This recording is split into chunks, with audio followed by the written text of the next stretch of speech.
Secret Service motorcades escorted commuter buses Friday as President Biden welcomed law enforcement officers and their families to the White House, 1,600 in all, to commemorate Police Week. Yet the event was closed to the press. The White House declined Newsmax request to release images taken by the White House photographer and did not respond when asked why the president's meeting with the police families was conducted under a media blackout. President Biden has spoken at the funeral of a Capitol police officer and honored those present at the Capitol during the January 6th riot. On those streets, however, at least 20 law enforcement officers have been killed this year by gunfire or vehicular assault, according to the Officer Down Memorial page.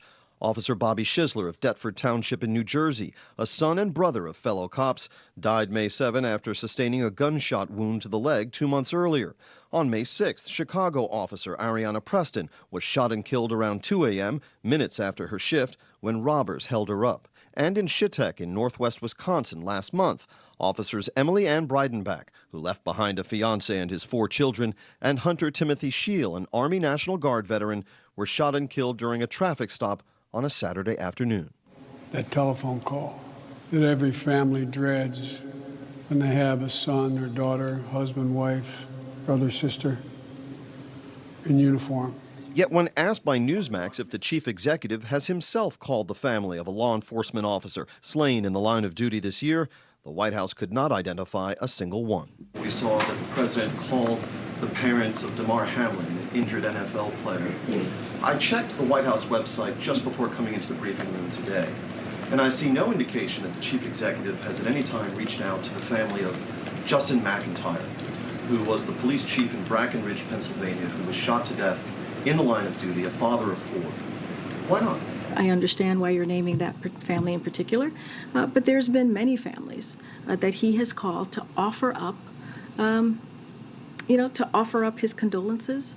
We do not read out all of those conversations. Among the more than 36 officers killed in the line of duty this year, at least 4 are women. At least 8 are men and women of color. In Washington, James Rosen. All right, thanks, James. And here with their reactions, criminal justice reform advocate and Stand Together Ambassador Alice Marie Johnson and pastor, author, and senior fellow of 1776 Action, Pastor Reverend John Amanchukwu. Alice, I'm going to start with you. You know firsthand what it's like to be imprisoned for something that you didn't do. Share a little bit why this is so important to you. Thank you so much again for having me on today. I'm really very honored to be on during Police Week because I am a big supporter of making sure the police have the resources that they need to do their jobs and bringing communities together with police so that we can find bottom-up solutions.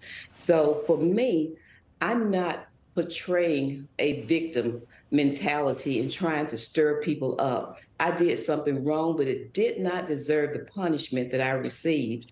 And I also know how police must be feeling right now with their lives really being in danger because of so much of the narrative that's being spun about them. So I really am out here making it part of my mission to bring police and communities together, because when we do that, it really makes for safer communities. Reverend Amanchukwu, give me a feel, sir, for how to get people to respect those in blue more so that people start understanding they're a part of the community, they're necessary for our safety, for our lives. Well, first and foremost, respect starts at home. But in many of your Black and brown communities, there's a breakdown there because 80% of Black homes during the 50s and 60s were led by 2 parents. But today, 80% of Black homes are led by a mother.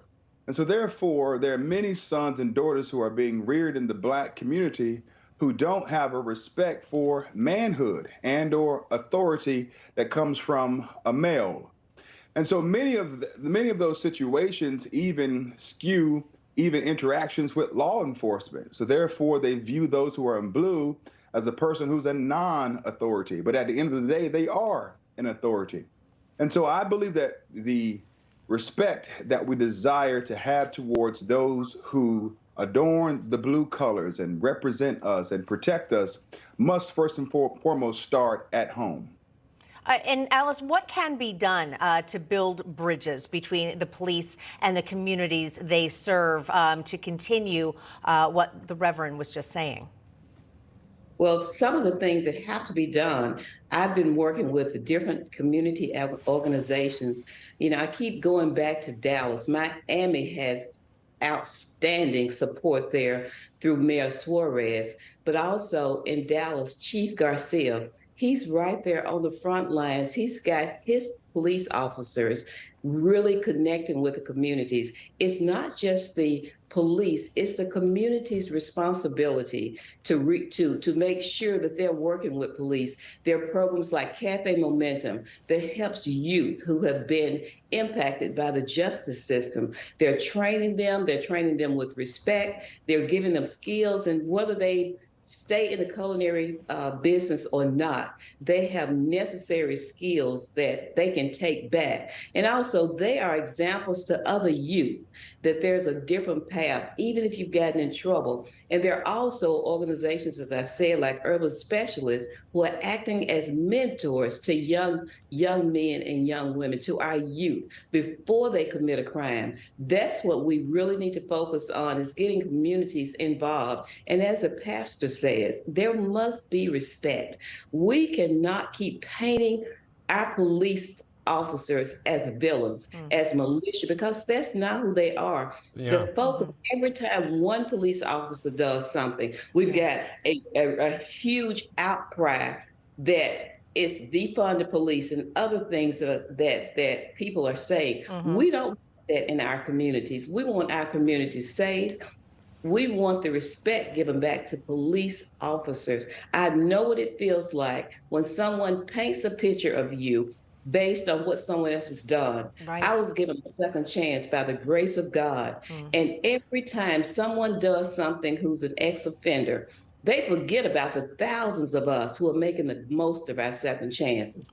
And we can't just sit on the sidelines and complain. We've got to take action and get involved. All right, Alice, very beautifully said, and we appreciate your insight, and Reverend John, yours as well. Thanks so much for being with us today.